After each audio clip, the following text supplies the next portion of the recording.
Good morning, good afternoon, good evening, wherever you are watching this.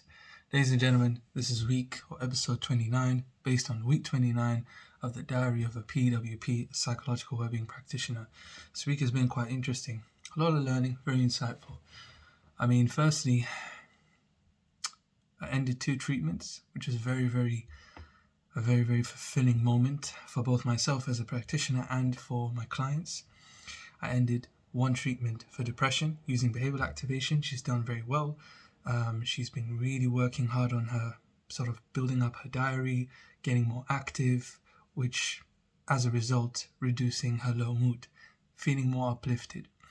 The other one was experiencing excessive worry and anxiety. So we worked on worry management, and she's done tremendously well and significantly well, and she's also recovered very, very well. Both have actually recovered.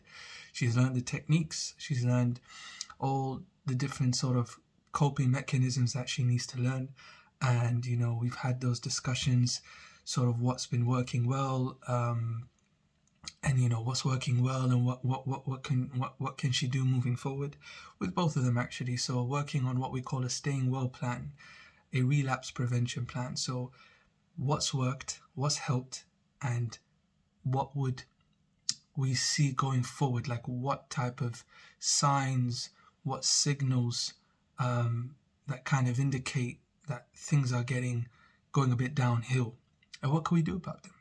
What can we do in terms of the skills, the techniques, and the coping mechanisms and the tools that have been learned, to use them and utilize them to make sure that this time, with the tools that I have, with the toolkit that we've built, they can probably cope with the situation better than before treatment. So that's been really, really great, very reflecting. Another insightful thing was, supervision this week's been really good. Reflecting on a lot of experience, reflecting on how to improve and progress and develop.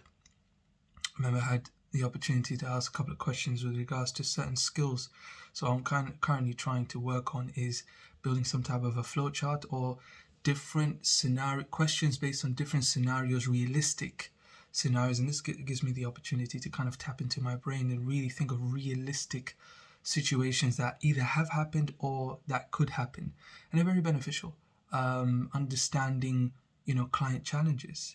Sometimes from a diverse perspective, from a culture perspective, sometimes from a probably from a personal perspective, how they, the challenges they have personally or socially, sometimes economically, sometimes either religiously or culture wise, if you want to call it. So what are the type of challenges that they face, and how can I come up with solutions? Because what we're trying to teach ultimately in all different techniques is building that problem-solving skills.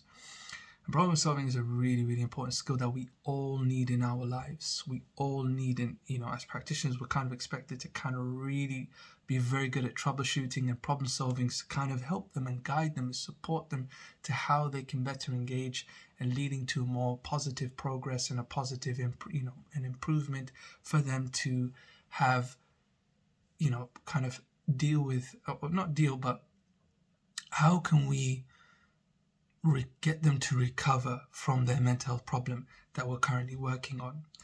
So that's problem solving, that skill that we all need to develop. Professional lives, personal lives, social lives, and all other aspects of our lives. And that's pretty much it. It's been an interesting week. Thursday was quite heavy. I had like a couple of back-to-backs.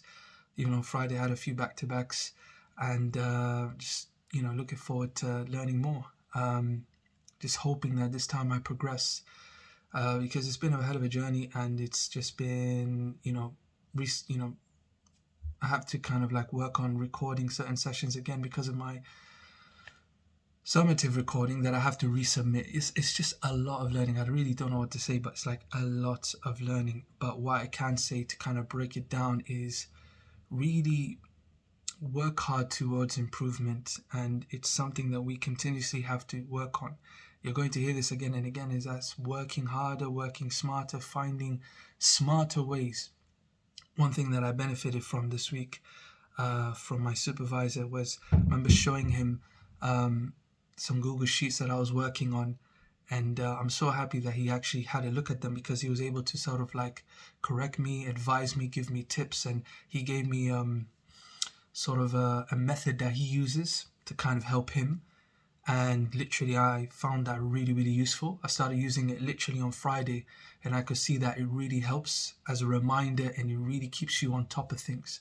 So that's a tip, that's a method that could really, really help me improve, and that's from a professional point of view, from professionally and clinically as well. So sort of an administrative technique, but really, really, it's very, very interesting, and it's very beneficial. I'm looking forward to kind of using it in the coming weeks and years, and etc. So learn as much as you can, and learn the different skills to help you improve your clinical work, or your practice, or your professional work, whatever profession you have. Learn different administrative skills. Like, I'll be very honest, it's not my strongest area, to be very frank, working on my administrative skills. However, it's something that I'm working towards, because every single, many professions now, there's a element of administrative, there's an element of administrative, roles, or administrative kind of like, there's administrative work that you have to basically do. And in that, it can be quite hectic, because it's a lot of admin, can be really, really long. However, the more we learn, and these administrative skills can really help us, even from a personal point of view. It helps us with our time management. That's number one: how to prioritize, how to focus, how to concentrate, and how to get things done at a shorter time. It really, really has an immense impact on both our professional and our personal lives. So keep learning and keep growing, ladies and gentlemen, and let me continue on week 30, the next coming week. Enjoy your weekend, and enjoy your bank holiday.